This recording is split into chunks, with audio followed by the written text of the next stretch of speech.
بسم اللہ الرحمن الرحیم۔ میں ہوں علی شیر، اور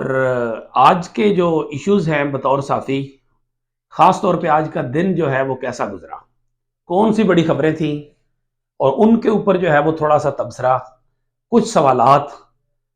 اس پہ بات کرنا چاہوں گا۔ اور تھوڑا سا لیٹ ویڈیو کرنے کی وجہ یہ ہے، میں دیکھنا چاہ رہا تھا کہ ذرا کچھ چیزیں تھوڑی سی چھن کے سامنے آ جائیں، کچھ نچوڑ نکل آئیں۔ اب بات کرتے ہیں آج کا جو ارلی مارننگ، یعنی سمجھو رات ہی تھی، مڈ نائٹ 2 بجے سے لے کے تقریباً عمران ریاض خان کی گرفتاری، شیخ رشید کی گرفتاری، پھر دن کو جو ہے وہ ان کو پولی کلینک میں میڈیکل کے لیے لے جایا گیا، پھر اسی طریقے سے جو ہے ان کی عدالت میں پیشی، پھر ان کو تھانے میں رکھا گیا، پھر باقی چیزیں۔ عمران ریاض خان کا جو ہے وہ پتہ ہی نہیں چلا کہ اس کا مقدمہ ہے نہیں ہے، کہاں ہے۔ بظاہر ایف آئی اے کے پاس ہی ہے، اور جو آزادی صحافت کے ساتھ کھلواڑ کیا ہے حکومت نے، وہ ظاہر ہے سب کے سامنے ہے۔ اور افسوس کی بات ہے کہ جو عمران ریاض خان کی گرفتاری جو متوقع تھی، وہ خود بھی کہہ رہے تھے، لیکن وہ ساتھ ساتھ یہ بھی کہہ رہے تھے کہ مجھے جو ہے وہ خاموش نہیں کرایا جا سکتا، میں تو بولوں گا کچھ بھی ہو جائے۔ اور ظاہر ہے وہ بولتے رہے ہیں، اور جرت مندانہ طریقے سے بولتے رہے ہیں۔ اسی طرح ہی صحافی کو بولنا چاہیے، ان کی کسی رائے سے اختلاف کیا جا سکتا ہے، لیکن یہ زبان بندی کا جو طریقہ کار اڈاپٹ کرنا شروع کر دیا گیا، اور خاص طور پہ اگر ہم بات کریں جو پاکستان میں آزادی صحافت کے حوالے سے، پہلے ہی ہمارا جو ہے وہ دنیا میں انسانی حقوق کے حوالے سے، آزادی صحافت کے حوالے سے کون سا نمبر ہے؟ شرم کی بات ہے۔ اور خاص طور پہ معیشت اور کرپشن کی بات کروں، کرپشن کا یہ ہے کہ آپ کو افغانستان کی حکومت جو ہے وہ پیچھے چھوڑ گئی ہے، اور اس لسٹ سے نکل گئی ہے جس لسٹ میں افغانستان جو ہے وہ کرپشن کی جو لسٹ ہے اس میں سے نکل گیا ہے۔ اور ہم جو ہے ابھی ٹرانسپیرنسی انٹرنیشنل کی رپورٹ، یہ وہی ٹرانسپیرنسی انٹرنیشنل ہے جس نے افغان طالبان کی حکومت کو یہ سرٹیفکیٹ دیا کہ وہ کرپشن سے نکل گئی، اور یہ وہی ٹرانسپیرنسی انٹرنیشنل ہے جس نے پاکستان کی رپورٹ دی کہ وہ کرپشن میں اور اوپر چلی گئی۔ ایک طرف یہ صورتحال ہے، اور دوسری طرف آپ جو ہے وہ پولیٹیکل لیڈرز یا پولیٹیکل ورکرز یا ان کو گرفتار کر رہے ہیں، صحافیوں کو گرفتار کر رہے ہیں، اور میسج یہ دینے کی کوشش کر رہے ہیں کہ کمپنی یہی چلے گی۔ اب دیکھتے ہیں، کمپنی جو ہے وہ عوام میں تو جتنی چل چکی ہے وہ 2-3 ضمنی انتخابات میں بھی بتا دی ہیں، اور جو پی ڈی ایم کا الیکشن سے بھاگنا ہے وہ بھی بتا رہا ہے کہ یہ کمپنی زمین پہ اپنا وجود کتنا رکھتی ہے۔ لیکن یہ ایک حقیقت ہے، جو مرضی کہہ لیں، اس وقت کی جو صورتحال ہے اس میں ان 2 کیسز میں عمران ریاض اور شیخ رشید خصوصاً ریسنٹ کی بات کرتے ہیں، حکومت کو ملا کیا ہے سوائے تذلیل کے، سوائے بدنامی کے، اور کیا ملا ہے؟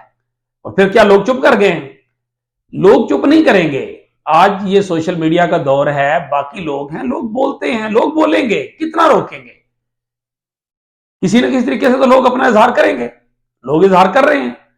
دوسری طرف آپ آ جائیں کہ اب جو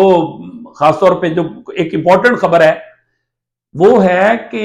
خیبر پختونخوا میں جمعہ کے بعد مراد سعید نے جو کال دی ہے کہ سفید پرچم لے کر امن کے لیے خیبر پختونخوا کے عوام جو ہے وہ جمعہ کے بعد پروٹیسٹ کریں، پرامن پروٹیسٹ کریں، اور میسج صرف ایک دیں، اور جھنڈا کسی پارٹی کا نہ لے کے آئیں، صرف سفید پرچم لے کے آئیں، امن کے پرچم لے کے آئیں، اور یہ کہیں کہ ہم کسی کی جنگ کا حصہ نہیں بنیں گے، ہم کسی کی جنگ نہیں لڑیں گے، ہم جنگوں کے حامی نہیں ہیں، ہم پرامن ہیں اور ہم پرامن رہنا چاہتے ہیں، ہمیں پرامن رہنے دیا جائے۔ یہ پیغام ہوگا۔ یہ وہ پیغام ہے جس کے اوپر بڑے بڑوں کی نظریں جو ہیں کہ لوگ کیا رسپانس کرتے ہیں اس پہ نظریں جو ہے، جس کو کہتے ہیں نا عمیق نظریں، عمیق گہرائی سے اس کو مانیٹر کیا جا رہا ہے، دیکھا جا رہا ہے کہ کے پی کے کیا رسپانس کرتا ہے۔ ایک بات یہ آ گئی۔ دوسری بات یہ ہے کہ وزیر اعظم شہباز شریف صاحب جو ہے انہوں نے آل پارٹیز کانفرنس بلائی ہے 7 فروری کو، اور اس میں چیئرمین تحریک انصاف عمران خان سمیت یا ان کی جگہ کے اوپر جو ہے وہ 2 نمائندوں کو دعوت دی گئی ہے، پرویز خٹک اور اسد کیسر صاحب کو سردار ایاز صادق نے رابطہ کر کے ان کو یہ دعوت دی ہے۔ ابھی تک انہوں نے سوچو بچار میں بات رکھی ہے۔ شامد قریشی صاحب جو ہے وہ کہہ رہے ہیں کہ ابھی ہم اس پہ دعوت آئی ہے، ابھی ہم مشاورت کریں گے، اور بنیادی جو ایشو ہے بظاہر اس وقت کا وہ پشاور کا واقعہ ہے۔ اور پشاور کے واقعے کے بعد جو حکومت کہہ رہی ہے کہ ہمیں ضرب عضب طرز کا ایک آپریشن کرنا چاہیے، جو خواجہ آصف صاحب کہہ چکے ہیں، اور اس کی مخالفت جے یو آئی کر چکی ہے۔ اب دیکھنا یہ ہے کہ پاکستان تحریک انصاف اس اے پی سی میں جاتی ہے یا نہیں جاتی، اور اگر جاتی ہے تو جو پی ٹی آئی جنگوں اور آپریشنز اور لڑائیوں کی مخالف رہی ہے، کیا وہ ایک پیج پہ ہوگی پی ٹی آئی کے ساتھ، جے یو آئی کے ساتھ، اور جے یو آئی جو ہے وہ اس کے ساتھ ہوگی جماعت اسلامی کے ساتھ، کیونکہ جماعت اسلامی بھی آپریشنز کی مخالف، پی ٹی آئی بھی آپریشنز کی مخالف، جے یو آئی بھی آپریشنز کی مخالف، تو کیا یہ جو مخالف ہیں ایک دوسرے کے، یہ آپریشن کے حوالے سے ایک پیج پہ آ جائیں گے؟ اور پھر محسن داوڑ اور جو باقی اس طرح کے قوم پرست ہیں، کیا وہ بھی ان آپریشنز کی مخالفت کریں گے؟ یہ بھی بہت اہم ہوگا، کیونکہ یہ وہ لوگ ہیں جنہوں نے پچھلے آپریشنز کے نتیجے میں ان کے لوگوں نے، ان کے ووٹرز نے، ان کے علاقے نے اس کے جو نیگیٹو اثرات تھے اس کو بہت بھگتا ہے۔ ایسا نہیں ہے کہ اس میں بالکل کوئی پازیٹیو چیزیں نہیں تھی، لیکن جس طرح ڈیل کیا جانا تھا،